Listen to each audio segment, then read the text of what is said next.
بسم الله الرحمن الرحيم الحمد لله رب العالمين والصلاة والسلام على خير خلق الله محمد وعلى آله وأصحابه الكرام وتابعيهم بإحسان إلى يوم الدين. ربنا أرنا الحق حقا وارزقنا اتباعه وأرنا الباطل باطلا وارزقنا اجتنابه. ربنا آتنا في الدنيا حسنة وفي الآخرة حسنة وقنا عذاب النار. بەڕێزان و خۆشەویستانم لە خزمەت کتێبی نایابی الداء والدواء زانای پایەبەرز ابن القیم ڕەزا و ڕەحمەتی خوای لێبێ ڕۆژانی شەممە دو عەسرەکان ژیان ئەبێنە سەر لە خزمەت ئەم کتێبە نایاب و بەرز و پڕبەرەکەتەیە. ئەم پیاوە بەرزە چارەسەری باشی داینە لە سەرەتاوە، فەرمووی قورئان خوێندنی زۆر، دوعای خێری زۆر، کردەوەی چاک ئەبنە سەبەبی شیفا بۆ هەموو دەرد و برینەکان. دواتر باسی ئەضراری مەعاسی و ئەو بەڵایانەی بۆ کردین کە بەهۆی گوناه و تاوانەوە تووشمان ئەبێ. دواتریش هات باسی جۆری گوناهەکانی بۆ کردین. یەکەم جۆری گوناهمان بە درێژی باس کرد کە شەریک بۆ خوا قەراردانە. دواتر هاتینە سەر باسی قەتڵ و کوشتن کە چەند خەتەرێکی گەورەیە، سواء ئینسان مناڵی خۆی بێ بیکوژێ یا مناڵی غێری خۆی بێ یا بە هەر شێوازێ بێ. دواتریش هاتینە باسی سەر خەتەری زینا کە چەندێک گەورەیە و ئینسانی موسڵمان چۆن ئەبێ خۆی لێ بپارێزێ. دەرسی پێشوو لە کۆتایی دەرسەکە بە کورتی و پوختی چوار کەلیماتی بۆ ئێمە دانا کە ئەگەری هەیە ئینسان تووشی ئەم چوار حاڵەتە ببێ، چاوەکانی نەظەرات، لەحەظات و هەروەها خەتەرات، ئەو خەیاڵاتێک کە بە دڵی ئینسانایەت لەگەڵ خوتوات ئەو هەنگاوانەی کە ئەینە بەرەو خراپەکاری لە مەسەلەی زینایە، لەگەڵ خەتیئەی گەورە کە زیناکەیە. بۆیە خوا جەل جەلالوهو فەرمووی وەلا تەقرەبو الزینا، نزیک مەکەونەوە لە زینا، واتە هەر لە لەحەظات و سەیرەوە سیر مەکەن، خەتەراتی دڵتان نەبێ، هەنگاوتان نەبێ بەرەو پیری، بۆ ئەوەی نەکەونە ناو خەتیئەکەوە. واتە زیناش و ئەوەی دەوروبەری زیناشی لێ حەرام کردین. لە چوار فەسڵە زانای پایەبەرز ئیمام ابن القیم بە درێژی باسی ئەم چوار خاڵەمان بۆ ئەکا لەمەوە دووە. ئێمەش لە خزمەتیانە ئەبین. یەکەم خاڵیان کە بریتیە لە مەدخەلی نەظرە کە ئینسان لە چاوەوە سەرەتای دەستپێکردنی گرفتەکانی زینا دەست پێ ئەکا، ئەو فەسڵەمان بۆ دا ئەمەزرێنێ ئەفەرمێ ئەمە مەدخەلی مەعاسیەکان گوناهەکان لەمەوە سەر چاوە ئەگرن. أفرمي وأكثر ما تدخل المعاصي على العبد من هذه الأبواب الأربعة. لم تشوار درجاية وإنسان درجاي لأكلته ودرجاي جناه وخرابكاري. أفرمي هرداني كان بالتفصيل باسكين مش أمره فريا أكين كلخزمة خالية كما بين كنظرية. أفرمي فأما اللحظات نظرات إنسان لحظات بمعنى ملاحظة شاودة سيركرني تشاو فهي رائد الشهوة ورسولها. سرمشقي شهوة إنسان كأجوله، سرمشقي شهوة إنسان كأجوله، بيامبري جولي إنسان وحركي إنسان لمسائل الشهوة بريتي لتشاوكاني. وحفظها أصل حفظ الفرج، تشاوكان بارزران بنمايا بو باراسني داويني إنسان. فمن أطلق بصره أورد نفسه موارد المهلكات. أجر كسي تشاوي خوي يوندا وبرلاي كرد أنواع مهلكات الرجاية نري لمسألة الزنا، أنواع درجاي شر زنا اللي أكرته. بيغمبر صلى الله عليه وآله وسلم فرمويتي لا تتبع النظرة شتشاوى كان السير كرنا كانت باب الدوية سير كردنكي، فإنما لك الأولى وليست لك الأخرى. یەکەم دانت بۆ هەیە خۆی گەورە لەسرت نانووسێ، دووهەمین دانت بۆ نییە لەسەر تەنووسرێ بە گوناه. واتە ئەگەر قەدەرەن ئینسان چای بەر ئافرەتێک کەوت، یا ئافرەتە چای بەر پیاوێک کەوت و سەرنجی ڕاکێشە، ئەگەر چاوەکان یەکسەر گرتەوە ئەوەی یەکەمی بە گوناه بۆ نانووسرێ. چاوەکانی تیژ کردەوە یا دووبارەی کردەوە نەزەڕەکەی، ئەو کاتە گوناهەکەی بۆ ئەنووسرێ. ئەمەوێ خاڵێک لە خزمەتە ناڕوون کەمەوە لە شەریعەتی ئیسلامە نەهاتوین جیاکاری بکەین، واتە منع نەکراوە لە شەریعەتی ئیسلامیە تێکەڵی ئافرەتان و پیاوان، تێکەڵیەکە منع نەکراوە. هەر بۆی ئەبینی لە جەژنەکانە ژن و پیا و پێکەوە چون جەژنیان کرد،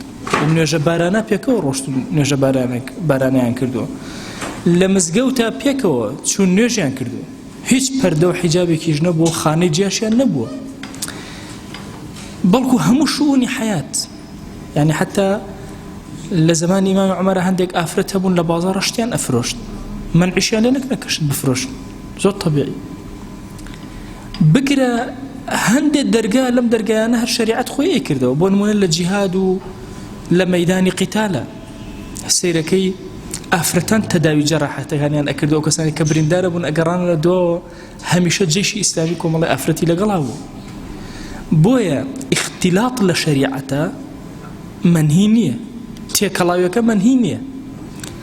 أويك منهية أم بشي تري إنسانك أم خطرات حتى لشريعتها مثلا هند شوين وجيجة هي نظرتها مباحة دروسته بونمونة لكرين وفروشتنا چه أفرتها لبياوشت بكرة چه بياو لأفرتها بكرة لشريعتها دروسته سيريك تركن بو چونکە ئەمە ئەنواع ئەحکامی ترمان هەیە احتیمالە ئافرەتە پەشیمان بێتەوە نەزانە شتەکەی لەکیە کڕیوە احتیمالە شتەکە خراپێ بیگێڕێتەوە سەر کابرا بۆیە ئەبێ ئەم دوانە لە کاتی کڕین و فرۆشتنا بۆ وەجهی یەکتر دەموچاو یەکتر ئەڕوان دروست لە مەسەلەی علم و تعلمە عینەن بە هەمووان شێواز دروستە و مەجالێکی تایە لە ڕووی شەریعەتەوە لە شایەتیدان تۆ کەسێکی دز ئەبینی واجبە لەسەر بۆی شاهیدەکە لەسەر بدەی سەیری ئەەکەی بۆی بزانی کێ ئەم کەسە وە زۆر لایەنی تر هەیە کە پەیوەستە بە ئینسانەکان یەکترەوە شاهیدی تایە زۆر گرنگە حتا مەسەن لە شەهادەی زەواجە ئەو کەسانی کە شاهیدیان بۆ هەر عەقدێک لە بینی ژن و پیاوێکە کە ڕوو ئەدا واجبە لەسەریان سەیری پیاوەکە و سەیری ئافرەتەکەش بکەن بۆی بیناسنەوە بزانی کێ بۆیە شریعەتی ئێمە ئەم ئەمە نییە مەسەلەن بڵێن هەرچی شتە جیای ئەکەینەوە لە یەکتر نەخێر خودی اختلاط لە شریعەتە دروستە ئەو گوناهانەی کە بەهۆی اختلاطەوە وارد ئەبن واجبە لەسەر ئینسانی مسلمان خۆی بگرێتیە و تووشی گوناه نەبێتیە واتە لە کاتی عیلمە بە شەهوەتەوە نەڕوانێ لە کاتی کڕین و فرۆشتنە بە شەهوەتەوە نەڕوانێ لە کاتی شەهادەیە بە شەهوەتەوە نەڕوانێ ئەمە گرنگە بۆیە سێری ئەم فەرمایشتەی پێغەمبەریان کەن صلی الله عليه و آله وسلم ئەمە کۆمەڵگا ناکەینە دوو بەش ئافرەت بەشێ بە پیا و بەشێک نەخێر زۆر طبیعی تعامل ئەکرێ بەتایبەتی سێری ئێستا مەکەن ئێستا ئەوەندە فو کراوە بە شەهوەتە کراوە بە گران بەهاترین شت لە ئینسانە بۆتە شەهوەت کە لە ئەسڵاوەها نییە عقلی ئینسان تەحەکومە لە ئەسڵا فیتڕەتی پاکی ئینسان تەحەکومە لە ئەسڵا بەڵام ئێستا ئەوەندە فو کراوە قەبارەی شەهوەت لە خۆی لە ئینسان گەورەتر کراوە حەدی لە ئینسان گەورەتر کراوە بۆیە هەریکێک لە ئێمە ئەبێ ئەم نەزەریە جوان وەرگرێ يعني حتى دقت بدأ كأما أجد دزجاج حربيمان هي بونمونا أيا بيسي بأفرتها بيسي بيني بيسي بيتي دزجاج طبي أيا بيسي بأفرتها بلا بيسي بأفرتها حتى يعني لشريعتها بس يواك كتوشي وعلاج باشا حتى وكو همو الرجزي للرجزي خوي مسلماني دسك نابي بشيت الله الرجزة كيترو نا مسلمان بلان بنمونا مثلا أفرتي شي مسلمان هیچ دکتۆر و طبیبێکی اختصاصیمان لە مەسئلەیەکە دەست نەکەوت ئیلا طبیبێکی پیاوی کافر نەبێ شریعەت ڕێگە ئەدام ئافرەتە ئەو پیاوە کافرە لاشی ببینێ بەمەرجێ شریعەت چەند توندە لەسەر پاراستنی حیا و حرمەتی ئافرەتی مسلمان بەتایبەتی لە ئاستی کافرانە دەی دیقەت ئەدەی لەوێ مەجالێک ئەکاتەوە ئەم شریعەتە هاتووە بۆ ژیان نەک بۆ دابڕین ئێمە ژووکو مسلمان ئەو هەموو ئاەت و فەرمایشتە هاتووە لە باسی نەظەر و ئەوانە بۆ هاتووە ئێمە پێکەوە ئەژین یەکتر ئەبینین چاومە بەرێک ئەکەوێ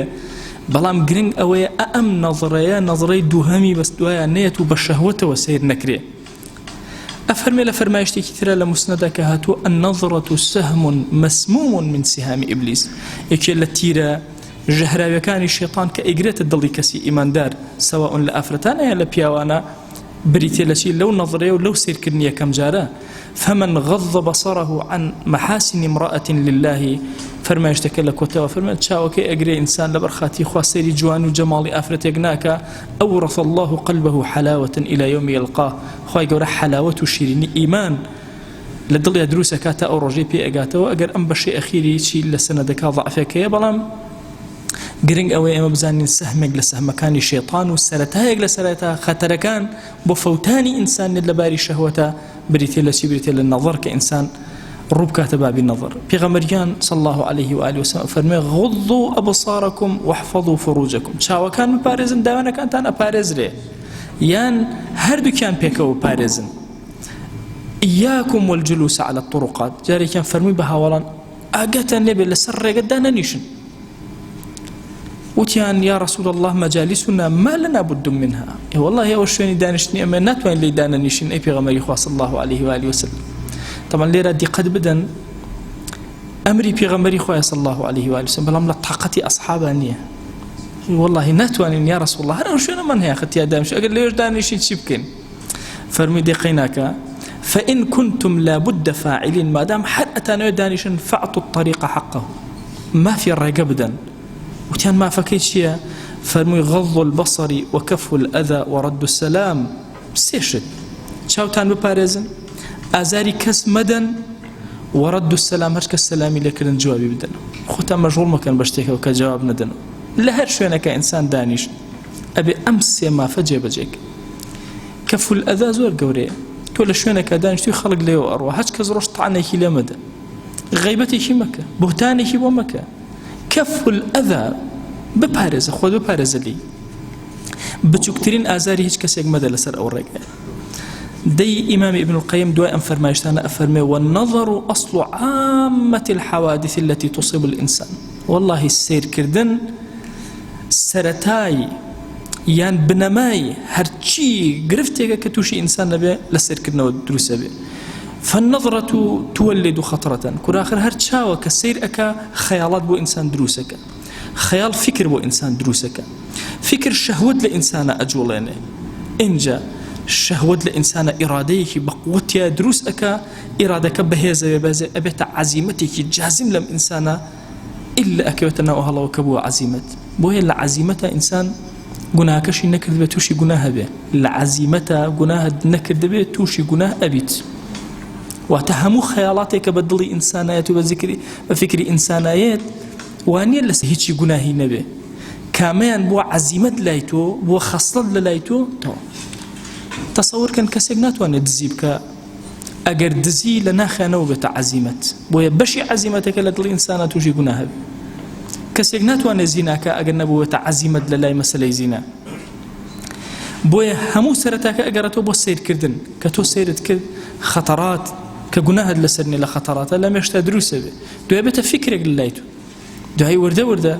اما اراده بو تدروسك وارادك جبت عزيمتك جازم لتويا واد لي اكاك همك استعداد زيناته يا بدوي زنا ضلت اقري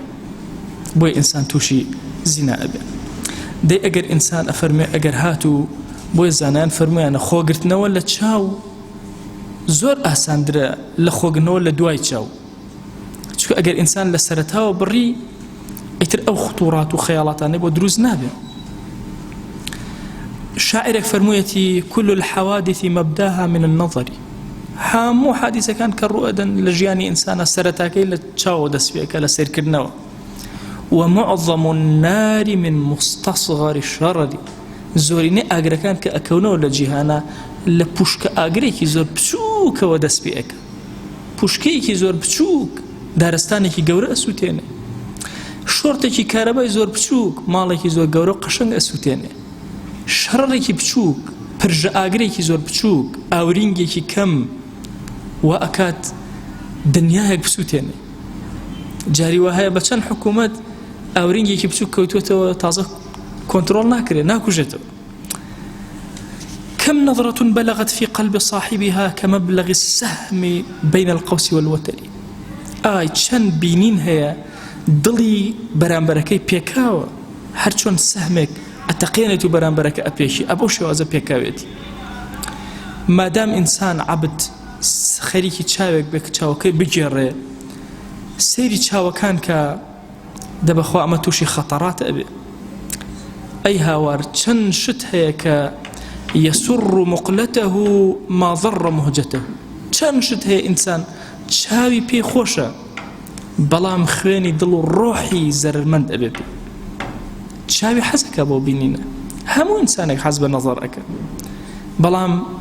سیرەکەی هەندێک لە نەزەرەکان ئەبێتە چی ڕۆحی ئەم کەسە ئەکوژێ بێتە مەزەڕەت بۆی لا مرحبا بسرور عاد بالضرر بەخێرهاتنی قەت سرور و خۆشیە مەکە کە بە زەرەر بەسەر تا ئەشکێتەوە و ئەگەڕێتەوە سەر واتە چاوێک و مقلەیەکی چاو و گلێکی چاو کە جوان ئەڕوانێت و سەیرەکە و چێژێ وەرەگرێ خوێنی ئەم کەسە خوێنی دڵی یان ڕۆحی ئەم کەسە مهجە بە معنای ئەوانە دێ معنای ڕۆح یا خوێنی دڵ دێ ئەفەرمێ ئەبێتە زەرەرێکی زۆر گەورە بۆ سەر ڕۆحی ئەم کەسە بۆ سەر دڵی ئەم کەسە ئافاتی نەظەر زۆر زۆرە یەکێک لە ئافاتەکان يورث الحسرات هەمیشە تووشی بێتاقەتی تووشی نەدامەتە ئەکە پەشیمانیتەکە والزەفەرات ئاهو ناڵە لە دڵتەوە هەڵئەسێنێ والحرقات ڕۆحت ئەسووتێنێ فيرى العبد ما ليس قادرا عليه ولا صابرا عنه والله عبد جاري وهي أبي نشتك نتواناي هي بي بقى نصبريش أقريك بي نقا ده والله أمنا راح ترين عذابك إنسان توشي أبي أن ترى ما لا صبر لك عن بعضه ولا قدرة على بعضه نأوي بتواني بي بقى نأتواني لكولي خوشتي كيتو والحال إنسان بهوي النظر وتوشي أم حالة أبي دي إنسان كتشاوكاني بر الله كرت أم حالتي بودروس حسرات الندامة رحمتي خوال ابن قيم بالكتاب كتير أفرمي أم كسانة بيان أوتي عشاق الصور عشق كاني وينا عشقي وينا تير نابي بو مهما كان أم ويني بيني جوان بو ويني يكتر جوان ترى ويني يكتر جوان ترى ويني يكتر جوان ترى بدوي ويني بروا جياني أفوتيه ناش قاتا وينا كان هيج كاتك ناقاتا وينا كان ابن حزم رضا رحمتي خوالي بكتابه كي بناوي طوق الحمامة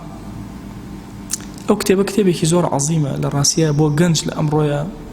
زور بفائدية سواء بدرس بخوانه سواء مطالعي كابتوانه أم كتابة لأول تا آخر باسي قرداني ملي كوتركا طوق الحمامة أفرميه قردانة أقرب كيتا ملي كوتر جير أخوة بدسيو نأوي دنوكي بيا بقى نأوي بتوان لكل خوي بكاتو نازع نشي لبك أم كتابة باسي عشق دلداري أك زور رقيدانا وبوشارة سري دلداري لو كتابة وچارە سەری عشق سەرەتاکەی لە چاوە دەست پێەکە چاو گرتەیی زۆر گرنگ ئەفەرمە چەند کەس هەبوون بەهۆی خەوێکەوە تووشی نەخۆشی عشق هات طبعا نەخۆشی عشق کەمترین ڕێژە لە زەمەنی فەسادی زۆرە ئینسان تووشە بێ کەمترین ڕێژە بۆ ئینسانەکان لە مەسەلەی عشق ئەبێ زۆر سادقانە بێ نەگەم شێوازی ئەمڕۆمە طبعا دووش تێکەڵ کراوە لە بین یەکترە شەهوەت لەگەڵ خۆشەویستی ئێستا ئەمڕۆ مەسەلەن کچ و کوڕێک لەوە چێ ئەم بۆ بڵێ خۆشمێ ئەویش بۆ بڵێ خۆشمێ بەڵام ئەم کەلیمە غەڵەتە بۆ یەکتری بەکاربێن ئەڵە جارێک مەجنون بە لەیلا بە مەجنونی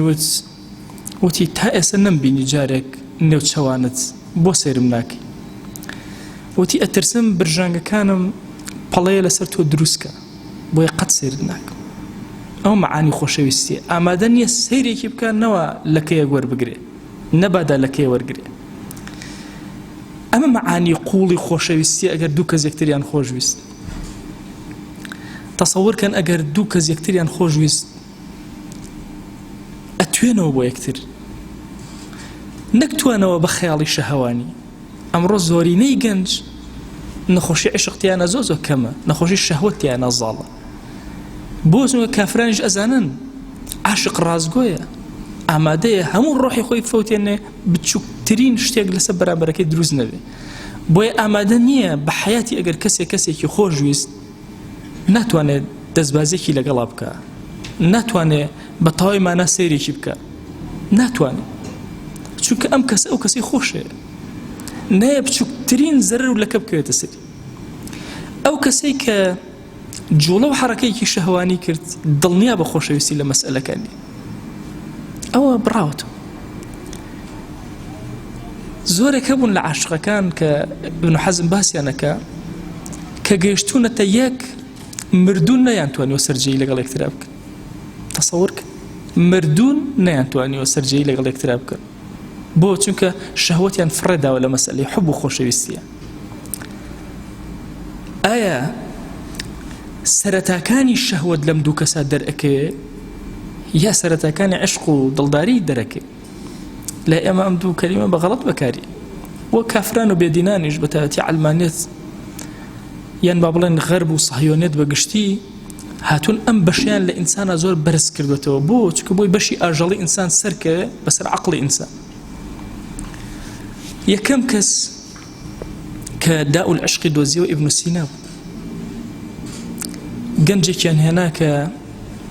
حاڵەتێکی بەسەرە هاتبوو نە ئەی خوارد نە ئەی خواردەوە نە هیچ هەستێکی مابوو وەکو پەڕۆیەکیانیان لە بەردەستیادایان چاوەکانی کردەوە سەیری ناو چاوەکانی کرد چاوەکانشی بەرز نەبوو تێم گەنجە تووشی دائی عشق بوو طبعا یەکەمین کەس کە نەبەڵاتی دڵ نەخۆشی بە نەبەڵاتی دڵ دۆزیێت و ئیبن سینایە ئەفەرمێ دەستی خستە سەر سنگی سەر دڵی وتی ناوی شارەکانم بۆ بڵێن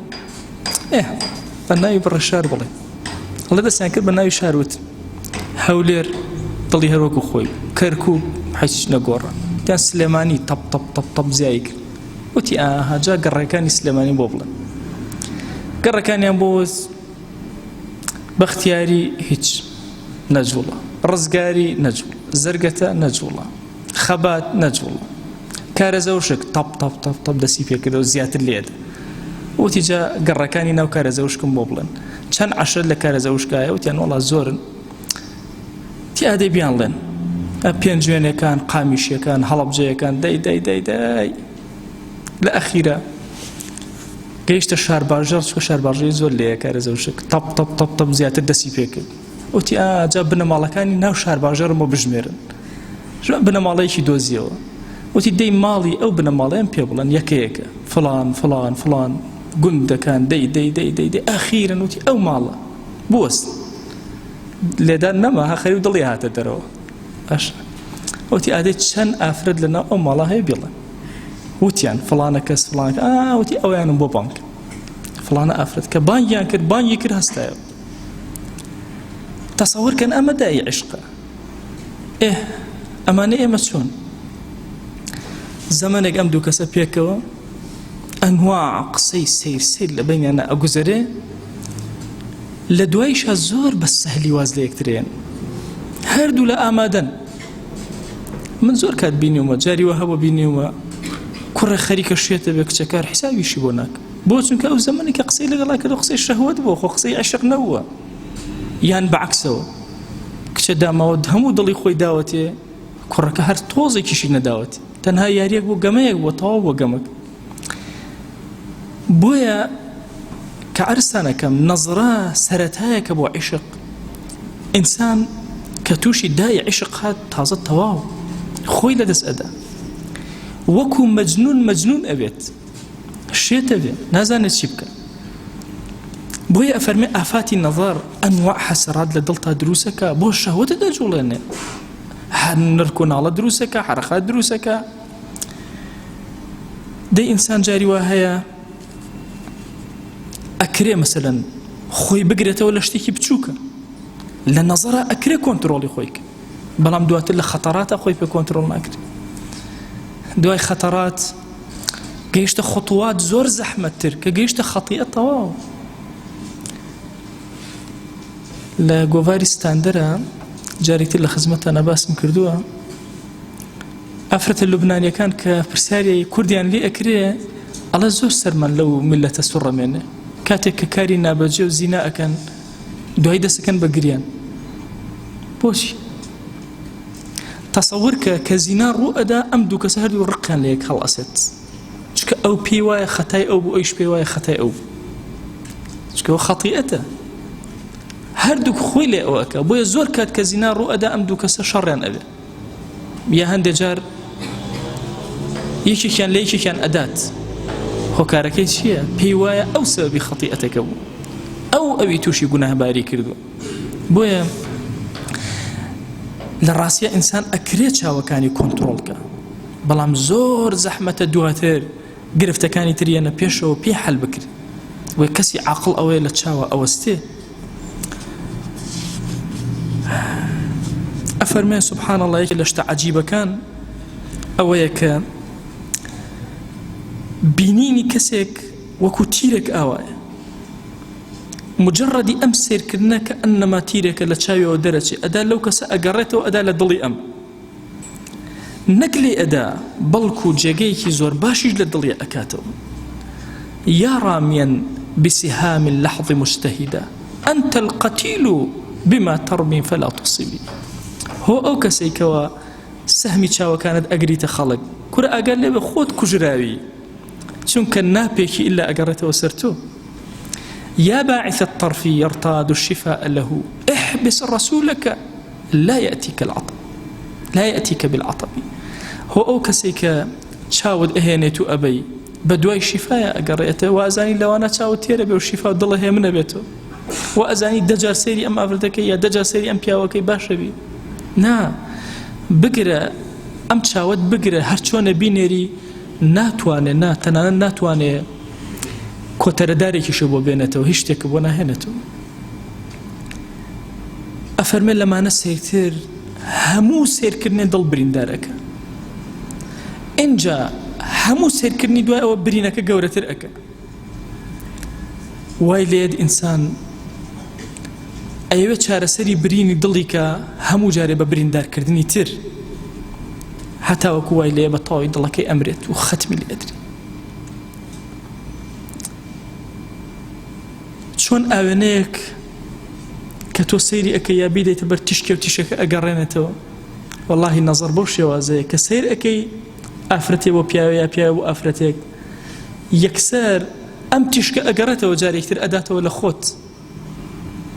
ئەفەرمێ مەولەوی شاعیر تەوا مەولەوی زۆر قسە خۆش بووە کتێبێکێ مؤتەمەرێکە بە ناوی مهرەجانی مەولەوی شتی زۆر خۆشی تایە نوکتە و قسەی خۆشی مەولەوی زۆر شتیان تیان نووسیوە ئەڵە جارێک ئافرەتێک کچێکی ئێنێت بۆ لای مەولەوی ئەڵە دوعایکی چاوەزاری بۆ بکەی ئەڵە بۆی ناکەم ئەڵە بۆچی بۆی ناکەی چاوەزارێکی بۆ بکەوە ئەڵە بەخوا بۆی ناکەم ئاخر بۆچی بۆی ئەڵە کاکە مەوەکو ئاوێنەوە یاسکە چاوی با لە خۆیەتەوە باشە هەر کچەکە زۆر جوارە لایە تەبعاً بێزەبت ئەمە بێنە پێش چاوی خۆت ئاوێنەیەک وەڵڵاهی ئینسان چەند سیر کە ئەداتەوە لە خۆی لە نێرومێ فەرق ناکە دڵی خۆت لە کەدار ئەەکەی مشکت مشەوەشەکەی لە نوێشتا لە تاعەتە لە عەبدایەتیتە لە خواناسیتە وێنەکەیەتەوە زەینت ئیشەکەت لێ تێکەڵەکە یەکێک لە خراپیەکانی نەظەر ئەوەیە لە باشترین کاتی خەڵوەتی تۆیە لەگەڵ خوایە یەتەوە یادت وەرە چاوەکانت مەگرە سیرک دوای بڕۆ شەو نوێژکە بزان لە شەو نوێژەکە تا سوبحان الله نەزەر ناکەی دڵت لە وادی نەزەرەکانە لە دۆڵی نەزەرەکانە چونکە ئەم چاوە ئەبێتە خەتەرە لە زیهنتە واللهی ئەم خەتەرەیە لە کاتی خەڵوەتی زۆر تایبەتە لەگەڵ خوایە لێت تێکەدا چۆن لە کاتی عیبادەتە جاری وایە ئینسان لە گەرمە عیبادەتێکە زەنگی مۆبایلەکەی لێی تێکەدا لە گەرمەی مەجلیسێکە دانیشتووە لێی تێکەدا چۆن ئینسان جاری وایە دانیشتووە لە بینی خۆی و خوایە خەریکی قورئان خوێندنە یا خەریکی ذیکرە جەرەسی ماڵەکەی ڕای ئەچەنێنێ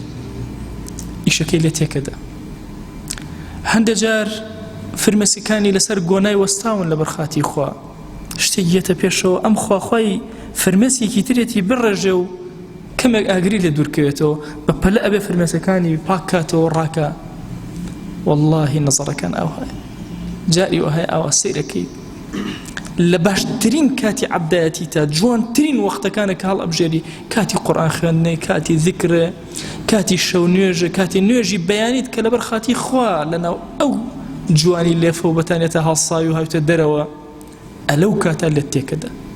ئەلەو کاتە چاوەکانت وێران ئەکا دڵت وێران ئەکا پەیوەندیت لەگەڵ خۆیان تێکەچ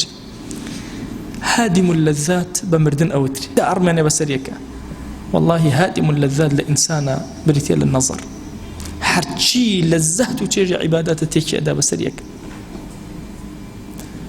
هەموو ئینسانێک بەرزبوونەوەی ئیمان و لاوازی هەیە کاتی لاوازی ئیمانت هەز بەوە ناکەی کە نەزەرت کردووە هیچ هەز ناکە بۆ چونکە هەر خۆت چێژ وەرناگری دە نەزەریشەکەی هیچ تەئسیرێک لێ ناکە بۆ چونکە هەر خۆت چێژ وەرنەگرتو وەرە لەو کاتێک کە ئیمانە بەرزە بەهێزە وەرە سیرکە بزانە حاڵەت چی لێ بزانە چۆن چێژەکانە هەر هەمووی تێکەشەیە بەسەریەکە و کاو لەوێ بەسەریەک بۆیە عەزیزانم ئەم بەشەکە ئیبن القەیم ڕەزا و ڕەحمەتی خوا بەسەریا دە ببارێکە بۆمان باس ئەکا زۆر گەورەیە ئێمە پێویستمان بە کۆنتڕۆڵی چاوە لەم زەمەنەدا واللهی گرتنەوەی چاوەکانت زۆر زۆر ئاسانترە بۆ تۆ لەگەڵ ئەو هەموو حەسەرات و ناڕەحەتی کە ڕووتیەک چونکە حەسەراتەکان کە ڕووتی ئەەکەن زۆر زۆرن دوایی نەدامەتی زۆر گەورە پەشیمانی زۆر گەورە ڕووتیەک کۆتا قسم لەسەر چاوەکان لە خزمەتانە مامۆستا سعیدی نورسی ئەفەرمێ نەزەر بە کەم مەزانای عەبد جاری وایە خەرمانێکی گەورە دەنگ کێشخارتەی بچووک ئەیسووتێنێ بەخوا جاری وایە خەرمانی عەبدایەتیت کۆ کردوێتەوە بەهۆی نەزەرێکەوە وردە وردە خەتەڕات و ئەنواع شتی ترە بۆ دروستە بێت تا کاتێ زانی کۆڵی عیبادەکان لە دەست ئەدەی هەمویان ئەسووتێنی خوای گیان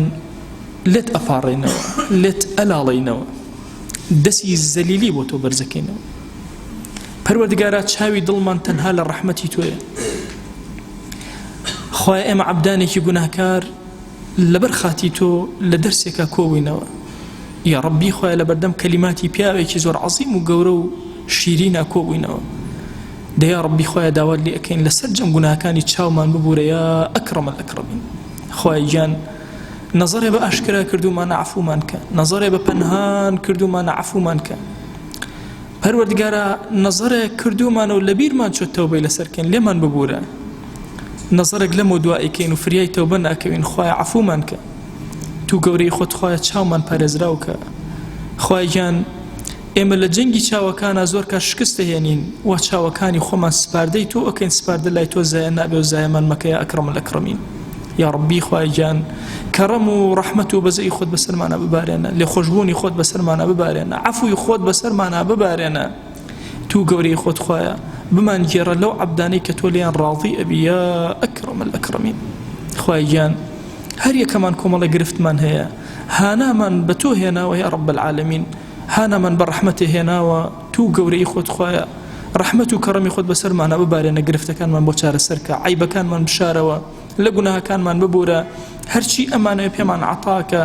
یا ڕەبی خوای ئەوەندە حەڵالمان بدەرێ محتاجی حەرام نەبین یا ڕەب العالەمین خوای گیان محتاجی حەراممان مەکە خوای گیان محتاجی حەراممان مەکە پەروەردگارە داوات لێ ئەکەین بە گەورەی خۆت بە ڕەحمەتی خۆت بە کەڕەمی خۆت یا ڕەبی خوای دڵمان ئاسوودەکە دڵمان ئارام کە ئاسایش بەسەر ڕۆحمانە ببارێنە بەسەر ماڵمانە ببارێنە بەسەر وڵات و نیشتیمانمانە ببارێنە یا ڕەبی پەروەردگارە کەڕەمی خۆت بەسەرمانە ببارێنە عەفوی خۆت بەسەرمانە ببارێنە پەروەردگارە ئێمە ڕوومان نییە دەستەکانمان بەرزکەینەوە بۆ لای تۆ پەروەردگارە هانامان بە گەورەی تۆ هێناوە ئەزانین تۆ زۆر بەڕەحمی دەستی گوناهباری ئێمە ڕەت ناکەیتەوە تو گەورەی خۆت دەستەکانمان ڕەت مەکەرەوە دوعاکانمان قبول کە یا ڕەب العالەمین یا ڕەبی خوای گیان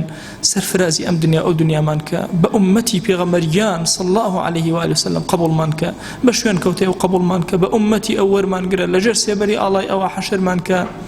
یا ڕەبی خوای گیان لە بەهەشتا بە خزمەتی ئەو شیرینەمان بگەیەنە یا ئەکرەم الئەکرەمین خوای گیان ئێمە زمانمان کولە لە دوعایە هەر چاکەیە پێغەمبەرجان صلی الله عليه و آله وسلم داوای لێ کردو ئێمەش داوات لێ ئەکەین و پێمان عەتاکە هەر خراپەی ئەو خۆشەویستەمان پەنای پێگرتو ئێمەش پەنات پێ ئەگرین و پەنامان بدە یا ڕەبی خوای گیان کەڕەم و ڕەحمەتی خۆت بەسەرمان ئەدا ببارێنە تو گەورەی خۆت خوایە داوات لێ ئەکەین سەلامی ئەم مەجلیسە ئێمە بگەێنە پێغەمبەری خوا صلی الله عليه و آله وسلم سەڵەواتی خۆت بەسەریا ببارێنە خوایە وەکو بارانی بەهار سەڵەواتی خۆت بەسەریا ببارێنە یا ڕەبی خوایە داوات لێ ئەکەین بە ڕەحمەت و کەڕەمی خۆت دوعاکانمان قبول کە بزئی بەسەرمانە ببارێنە ئەم ئومەتە بەرەو چاکەکاری بێنە یا رب العالمین هیدایەتی گەنجەکانمان بدە عاقبەتی پیرەکانمان بەخێر بگێڕە لەم دنیای دەرمان مەکە بە ئیمانەوە نەبێ لەم دنیای دەرمان مەکە بە شایەتمانەوە نەبێ خوایە لە گوناهی دایک و باوکمان ببورە خوایە لە گوناهی دایک و باوک و مردوەکانمان ببورە خوایە لە گوناهی با و باپیرمان ببورە یا رب العالمین یا ربی خوایە خۆمان خێزان و ماڵ و مناڵ و خزم و کەس و کار و مامۆسا و قوتابیمان بپارێزە یا رب العالمین یا ربی خوایە لە فتنە بمان پارێزە لە شەهەوات و شوبهات بمان پارێزە یا ربی خوایە داوات لێ ئەکەین بە گەورەی خۆت پەروەردگارە کەڕەمی خۆت بەسەرمانە ببارێنە عەفوی خۆت بەسەرمانە ببارێنە ڕەحمەتی خۆت بەسەرمانە ببارێنە لێمان خۆش بە یا رب العالمین خوایە لێمان خۆش بە یا ئەکرەم الئەکرەمین یا ربی خوای جان امتی پیغمبریان صلی الله علیه و آله وسلم زۆر لە ناڕەحەتیایە یا ئیلاهی هانا بە گەورەی دەهێنین پەروەردگارە هەموو کردەوە ساڵحەکانمان خوایە ئەکەینە تەوەسل لە بەردەم تۆیە پەروەردگارە بەرزیان ئەکەینەوە بۆ لای تۆ یا ئیلاهی ڕەحمەتی خۆت بەسەر ئەم ئومەتا ببارێنە یەکمان خە سەرمان خە یا رب العالمین دەستی کافرمان لێ بڕە یا ئەکرەم الئەکرەمین یا ربی پەروەردگارە دڵی عەبدەکان لە نێوان دوو پەنجەی تۆیە یا ئەکرەم الئەکرەمین دڵمان یەکخە ئەم ئومەتە سەرکەوتوو بکە یا رب العالمین دەستی کافران و بێدینان لەناو ئومەتی پێغەمبەری خوا صلی الله علیه و آله وسلم ببڕە یا ئەکرەم الئەکرەمین یا ربی خوای جان ئەم دوعانەمان قبول کە خوایە ئەم دوعانەمان قبول کە خوایە ئەم دوعانەمان قبول کە آمين آمين والحمد لله رب العالمين وصلى الله على سيدنا محمد وعلى آله وصحبه وسلم تسليما كثيرا أبدا إلى يوم الدين خواهي قول لقناه من الشيء وجبوري خواهي من قبولك وموفق بالنشاء